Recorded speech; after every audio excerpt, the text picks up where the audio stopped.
படிக்கணும், படிச்சு நல்லா முன்னேறணும். ஏனென்றால் அவர் படிச்சு கஷ்டப்பட்டது அவருக்கு தெரியும். அவர் படிக்க முடியும். அவங்க அப்பா ஜட்ஜி, ஸ்ரீலங்கா கொழும்புல ஜட்ஜியா இருந்தார். அப்போ ஸ்ரீலங்கால தமிழ்நாடு இந்தியாவோட சேர்ந்து இருந்தது. பாலக்காட்டில் பிறந்தா கூட அவர் பாலக்காடு தமிழ்நாட்டினோட பகுதியா இருந்தது. அப்பொழுது அங்க போய் அவர் ஒரு பெரிய குடும்பத்தில் பிறந்த பிறகு எம்ஜிஆர் உடைய தந்தை அங்க இருக்கும் பொழுது மரணம் அடைந்து விட்டார். பிறகு எந்த ஒரு வசதியும் இல்லாத காரணமாக புரட்சி தலைவர் எம்ஜிஆர் அவர்கள் கும்பகோணத்துக்கு தெரியும் உங்களுக்கு. தாயோடு இருந்து கஷ்டப்பட்டு 3ஆம் கிளாஸ் கூட படிக்க முடியல. பிறகு நாடகத்துக்கு நுழைஞ்சாரு, பிறகு சினிமா துறைக்கு வந்தாரு. அப்பொழுது அவர் பட்ட கஷ்டங்களை தெரியும். நம்ம படிக்கல, ஏன் படிக்க முடியல, வறுமை, உதவி செய்வதற்கல்ல, சாப்பாட்டு கஷ்டப்பட்டவ, இதெல்லாம் உணர்ந்துதான் நம் தமிழ்நாட்டு மக்கள் நன்றாக படிக்க வேண்டும், படித்து அவர்கள் முன்னேற வேண்டும். புரட்சி தலைவர் எண்ணம் பேர அண்ணா அவர்கள் கனவு கண்டார்கள். தமிழ்நாடு ஒரு ஜப்பான் போல முன்னேற வேண்டும் என்று பேர அண்ணா அவர்கள் கனவு கண்டார்கள். அண்ணாவினுடைய அந்த எண்ணத்தை நிறைவேற்றுவதற்காக அண்ணாவின் பெயரால் மட்டும் கட்சி அமைக்கவில்லை, அண்ணாவின் கொள்கையை செயல்படுத்துவதற்காக இதுதான் உண்மையான திராவிட முன்னேற்ற கழகம் அண்ணாவினுடைய இயக்கம் என்பதை சொல்லி அவர் பெயரால் இன்றும் அண்ணா அண்ணா என்று சொல்கின்ற தன்னை ஆசானை உலகத்திலேயே ஒரு கட்சியை பெயர் வைத்தது அண்ணாவின் பெயரால் எம்ஜிஆர் ஒருவர் தான் தன்னுடைய ஆசானுக்காக. காரணம் அண்ணாவினுடைய அறிவாற்றலை புரிந்தவர். அப்படி போல் எல்லோரும் அறிவாற்றல் பெற வேண்டும் என்பதுதான் புரட்சி தலைவருடைய எண்ணம். எதுக்கு சொல்ல வரேன்னா, நான் கிருஷ்ணகிரியில் பிறந்தேன். கிருஷ்ணகிரியில் பிறந்த பிறகு நான் கல்லூரி ஆசிரியராக போனேன். கிண்டி இன்ஜினியரிங் காலேஜ் லெக்சரர் போய் சேர்ந்தேன். ஆனால் மாணவர் பருவத்தில் நான் ஸ்டூடெண்ட்ஸுக்குள்ள எம்ஜிஆர் கூட தான் இருப்பேன். போன் அடித்தா நேராக ராமநாதபுரம் படத்தோடு போயிடுவேன். உடனே பார்ப்பார், என்ன படிக்கிறேன்னா, நல்லா படிக்கிறியான்னு. படிப்பேன், நல்லா படின்னுவார். அதே போல படித்து முடித்த பிறகு முதல்ல கிருஷ்ணகிரியில் எம்பிக்கு போறதுக்கு எனக்கு முதலிட்டு அறிவிச்சார். ஆனால் மாற்றம் ஏற்பட்டது. கிருஷ்ணகிரியில் முதல்ல நாடாளுமன்ற உறுப்பினராக 1980 அந்த மத தேர்தலில் போட்டதுக்கு ஒரு வாய்ப்பு அறிவித்தார். அறிவித்த பிறகு சில காரணங்களால் மாற்றம் ஏற்பட்டது. அதை மனதில் வைத்துக் கொண்டு நான் திரும்ப போய் கேட்டேன். சொல்லும்போது என்ன செய்ய போறேன்னாரு. அண்ணா, எனக்கு ஒண்ணு வேணாம், அரசியல் வேண்டாம், நீங்க நல்லா இருந்தா போதும், நான் ஒரு ஆசிரியராக போக வேண்டும் கேட்கும்போது தான் எனக்கு கிண்டி இன்ஜினியரிங் காலேஜில் இன்னைக்கு சொல்ல அண்ணா யூனிவர்சிட்டின்னு சொல்லல பேர் போன ஒரு கல்லூரியில் என்னை ஒரு பேராசிரியராக பணியாற்றுவதற்கு அமர்த்தியவர் தான் பேர் புரட்சியாளர் எம்ஜிஆர் அவர்கள். அது மட்டும் இல்லை, அது முடிந்த பிறகு முதல் மாசம் சம்பளம் வாங்கினேன். முதல் மாதம் சம்பளம் வாங்கினா என்ன செய்வோம், எல்லாரும் வீட்டில் போய் கொடுப்போங்க. அதான் செய்வீங்க.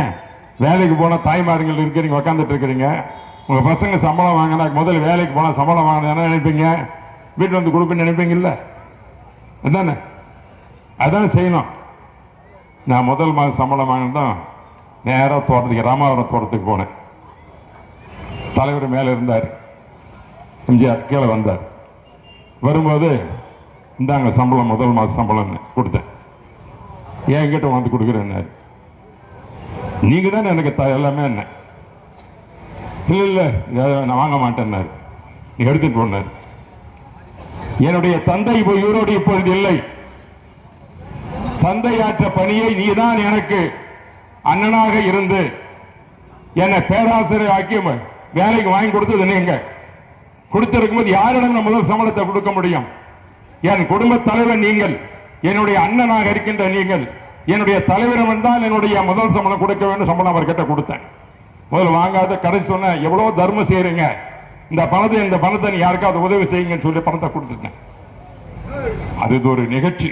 எதுக்கு சொல்றேன்னா, புரட்சி தலைவர் எவ்வளவு பிறகு வாங்கிட்டார் இல்லைன்னு சொல்லல, வாங்கிட்டு யாருக்கோ கொடுத்து உதவி பண்ணாரு. அப்படி செய்ய அவரோட நினைவு இருந்தது. அப்பொழுதுதான் அமெரிக்கா அவருக்கு உடல்நிலை போகும்போது இந்த தேர்தல் வரும்பொழுது நாடாளுமன்றத்தில் தருமபுரி நாடாளுமன்றத்தில் போட்டியிடுவதற்கு யாரை தேர்ந்தெடுக்க வேண்டும் என்று வர லிஸ்ட் போகும்போது என்னுடைய பெயரை டிக்கடிச்சார். எம்பியா நிற்க வேண்டும். அதற்கு பிறகு யாரை துணை சபாநாயகர் ஆக்க வேண்டும் நாடாளுமன்றத்திலிருந்து ஒரு லிஸ்ட் கேட்டாங்க. அது லிஸ்ட பார்த்தாரு. நம்முடைய நாவலர் தான் லிஸ்ட் அமெரிக்காவுக்கு எடுத்துட்டு போனார். தம்பிதுரை ஆகவன் பேர் அடிச்சு டிக் பண்ணார். எந்த அளவிற்கு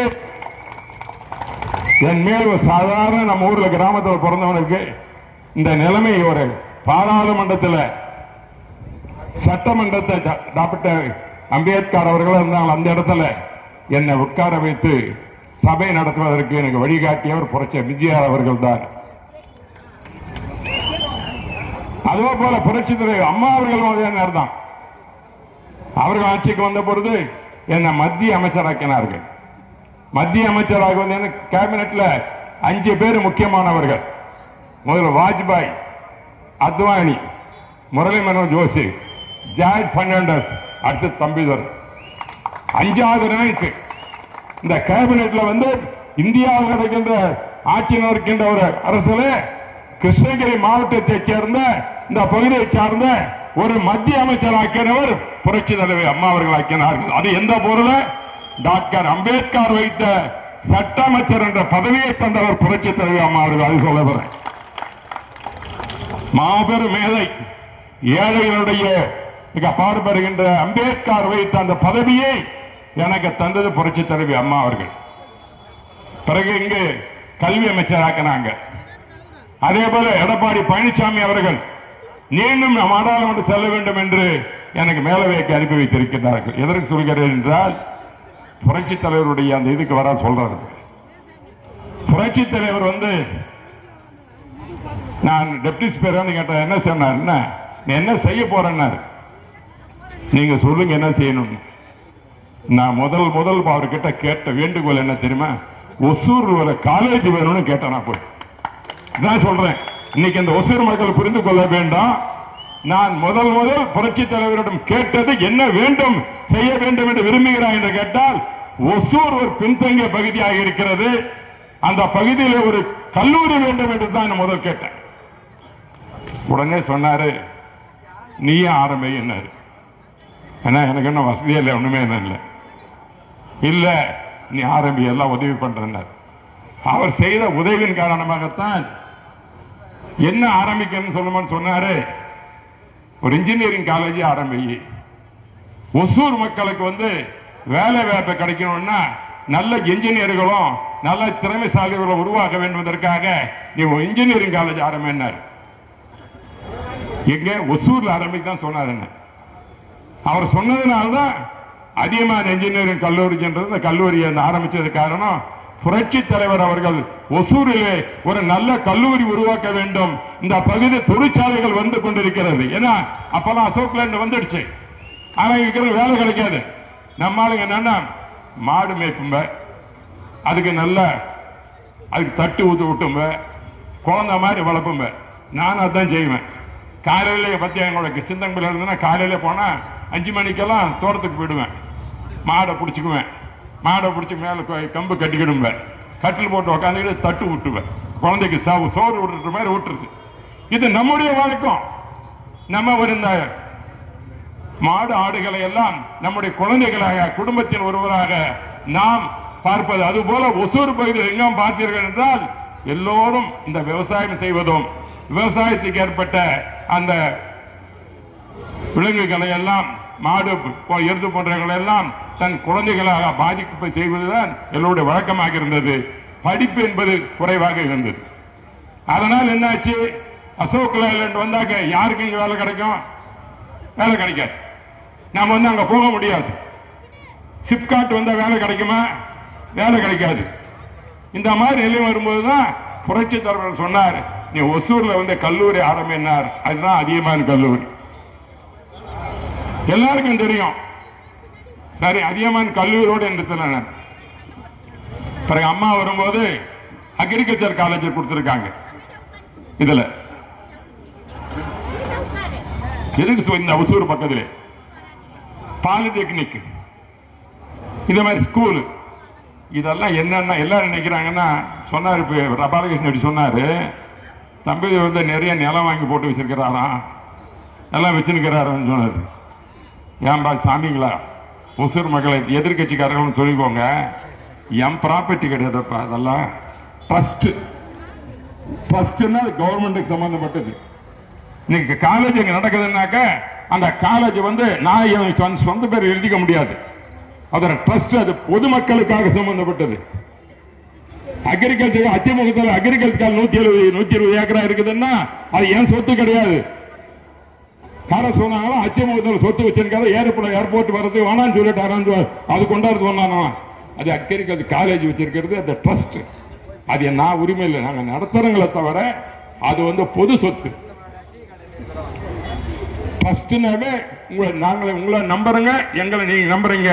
நீங்க நம்பி கொடுத்த அந்த மாணவர்கள் கொடுத்த அந்த பணத்தை, அதனுடைய மீதி பணத்தை வைத்து அந்த நிலத்தை வாங்கி அதை ட்ரஸ்ட் பேர்ல ரிஜிஸ்டர் பண்ணி வச்சிருக்கிறத தவிர தம்பிதுரை பேர்ல வச்சு வைக்கல. இல்லைன்னு சொல்லல. அக்ரிகல்ச்சர் காலேஜ், இன்ஜினியரிங் காலேஜ் எல்லாம் அந்த இடம் சேர்த்துனீங்க. பாலிடெக்னிக், மெடிக்கல் காலேஜ் வேற. எடப்பாடி பழனிசாமி வந்த பிறகு மெடிக்கல் காலேஜ் கொடுத்தாரு எனக்கு அங்க ஆரம்பிக்கிறதுக்கு, இங்க ஒசூர்ல, ஒசூர் டவுன்ல ஆரம்பிக்கிறதுக்கு. அதுவும் ட்ரஸ்ட். அதில் வந்து என்ன சட்ட பிரகாரம் 60% எல்லாருக்கும் ஃப்ரீயா இது செய்யணும். அதுதான் செஞ்சுட்டு இருக்கிறோம், சட்ட பிரகாரம் செய்யணும். அது மாதிரி எதுக்கு என்ன சொல்றேன்னாக்க, புரட்சி தலைவர் எம்ஜிஆர் அவர்கள் முதலாக எனக்கு கொடுத்த அறிவுரை, இந்த ஒசூர் பகுதியில் வந்து கல்வி நிலையங்கள் உருவாக்க வேண்டும், இங்க இருக்கிற மாணவர்கள் நன்றாக படிக்க வேண்டும் என்று சொன்னார்கள். நான் லண்டனுக்கு போனேன். லண்டனுக்கு இந்த இதில் நான் போயிருந்தேங்கல்ல, எல்லாருமே எம்பிங்களை அனுப்பிச்சாங்கல்ல. போனாக்க முதல்வர் வந்தார். நான் பார்த்ததுமே தெரியுதா சார்ன்னாங்க. தெரிலப்ப என்ன சார், உங்க அதிகமாக இருக்காது, ஒசூர்ல படித்தேன் சார், இன்னைக்கு லண்டன்ல பெரிய வேலை இருக்கேன். ஜெர்மனுக்கு போனேன். ஜெர்மனுக்கு போனா அங்க போனாலும் பார்த்து 4 பேர் வந்தாங்க. அவன் சொன்னான், சார் நான் என்ன புரியுதா என்ன சொன்னேன். அதே மாதிரி நான் உங்க காலேஜ் அதிகமாக ஒசூர்ல படிச்சேன் சார். ஒசூர்ல படிச்சோன்னா உலகம் போலாங்கன்னு சொல்றாங்க. அந்த காரணம் வந்து புரட்சித்தலைவர் எம்ஜிஆர் அவர்கள் வந்து படிப்பு சொல்றதுக்காக தான் இந்த திட்டத்தை கொடுத்தாரு. எல்லாரும் நினைச்சோம். நான் கூட நினைக்கிறேன், ஒரு பெரிய எனக்கு ஒரு பிரச்சனை வந்தது. 99 எம்பிக்கு நின்றேன். நான் இந்த தொகுதியில் தான் நின்றேன். இந்த பக்கம் வரும் போகும்போதெல்லாம் ஓட்டு கேட்கும்போது இவர் காலேஜ் வச்சுருக்கிறார் பாரு, காலேஜ் வச்சுருக்கிற பாருன்னு. கடைசியில் யாருக்கு வீட்டு திமுக ஓட்டு போட்டு எனக்கு ஓட்டு போடல, நான் தோத்து போயிட்டேன் இல்லைன்னு சொல்லி. இந்த காலேஜ் நான் வச்சுட்டு இருக்கிறது இருக்கு, அந்த காலேஜ் எனக்கு காலேஜுக்கு இருக்கு. இந்த மெடிக்கல் காலேஜில் என்னுடைய தம்பி பையனை சேர்த்த முடியல என்னால. என் தம்பி பையனை இங்க சேர்த்த முடியல. நான் வந்து வேற மீனாட்சி காலேஜ் சேர்த்திருக்கேன், மெடிக்கல் காலேஜ் சேர்த்திருக்கிறேன்.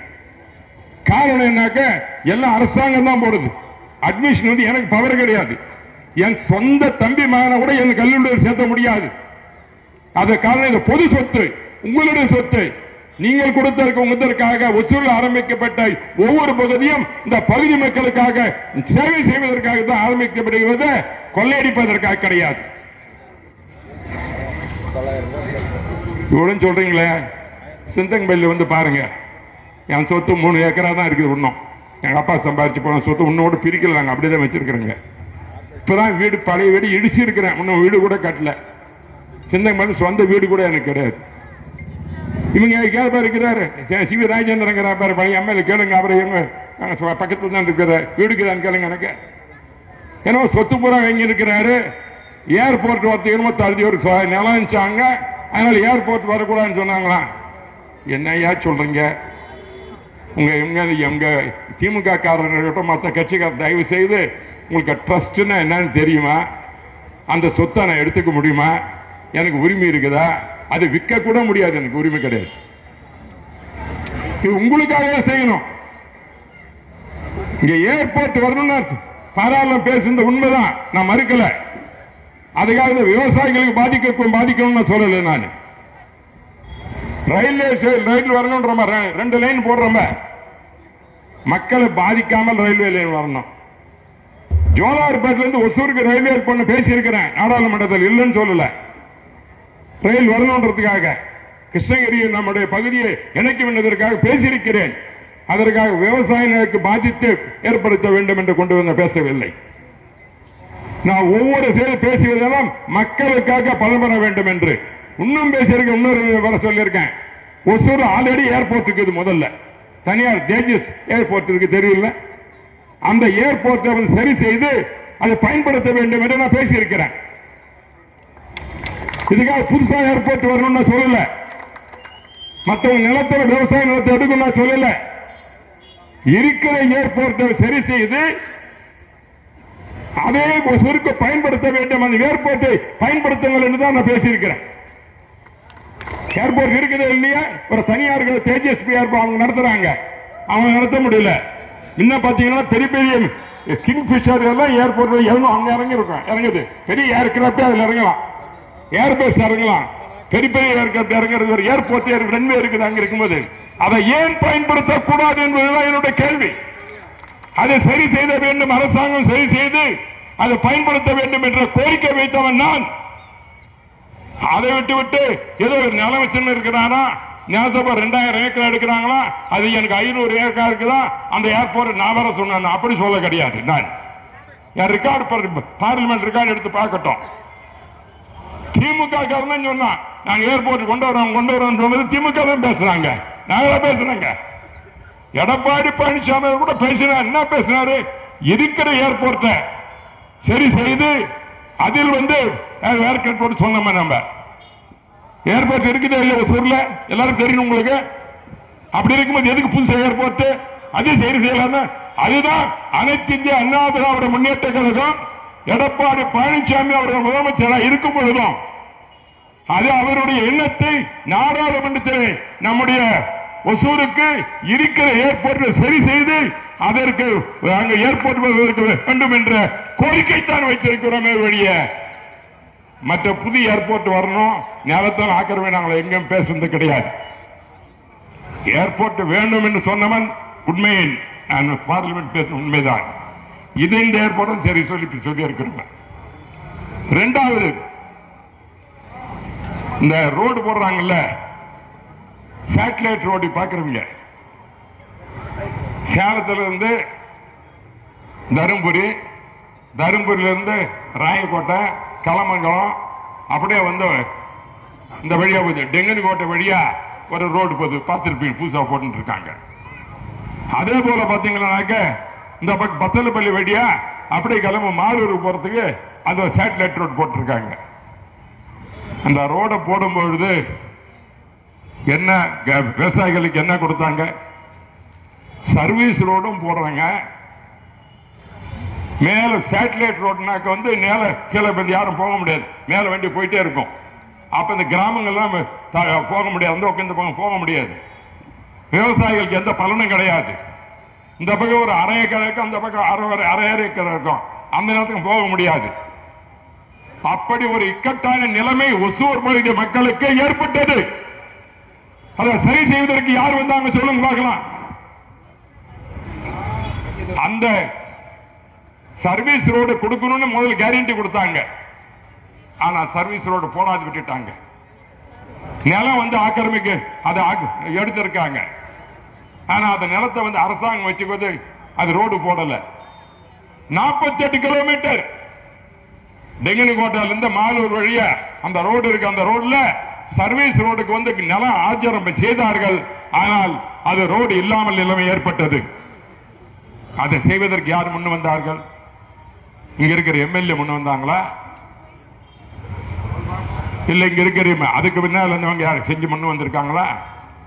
நான் நாடாளுமன்ற உறுப்பினர் எல்லாரும் விவசாயிகள் வந்தார்கள். வரும்போது சொன்னாங்க, ஏங்க சர்வீஸ் ரோடு கொடுத்தா எங்களுக்கு எங்களுக்கு இந்த விவசாயத்துக்கு அந்த பக்கம் போறதுக்கு வழி இருக்கும், எங்கள் நிலத்தினுடைய விலையும் ஏறும், அதை நம்பி நாங்கள் கொடுத்தங்க. 48 கிலோமீட்டருக்கு இந்த பகுதி கொடுத்தல எங்களுக்கு எல்லாம் ஒன்றும் இல்லாத மேலே மட்டும் ரோடை போட்டு கீழே போட்டாங்களேன்னு சொன்னாங்க. உடனே என்ன சொன்னேன், விவசாயிகளுக்கெல்லாம் ரோடை போட விடாதீங்க, நிறுத்துங்கன்னு சொன்னது உண்மைதான். அவங்க மறியல் பண்ணாங்க. கான்ட்ராக்டுக்காரன் துரத்தினாங்க. பிறகு அந்த போட்ட ரோட்டை வெட்டினாங்க. நடந்தது இல்லை, இதெல்லாம் நடந்தது இல்லை. விவசாயிகள் யாருக்காக செய்தோமே? விவசாயிகளுக்கு தான் செய்தோமே. பிறகு நான் கட்கரி கிட்ட போய் பேசினேன், என்னங்க இந்த மாதிரி செஞ்சிட்டீங்களா என்ன? உடனே சொன்னாரு, சேட்டலைட் ரோட்னா சர்வீஸ் ரோடே இந்தியாவில் கிடையாது, போட முடியாதுன்னாரு. ஏங்க அப்ப எதுக்காக முதல்ல எடுத்தீங்கன்னு உடனே வந்து அதிகாரியை கூப்பிட்டாரு. தம்பிதுரை ரொம்ப நீங்க வேண்டியவர் ஒசூர் மக்களுக்காக கேட்கிறாரு. ஆகவே இது ஒரு ஸ்பெஷலா இதுவரை எங்க இந்தியாவிலே போடாம இருக்கிறதா கூட இந்த சர்வீஸ் ரோட 48 கிலோமீட்டருக்கும் போட்டு கொடுக்கணும்னு கட்கரி கையெழுத்து போட்டு கொடுத்தாரு அன்னைக்கு. விவசாய மக்களுக்கு விவசாயிகளுக்காக செய்தது என்னென்ன. பிறகு ரயில் ஒண்ணு வர்றது ஒரு போட்டாங்க, பேரிக்கு வழியா வருது, மாலூருக்கு இப்படி ஒரு லைன் சொன்னாங்க.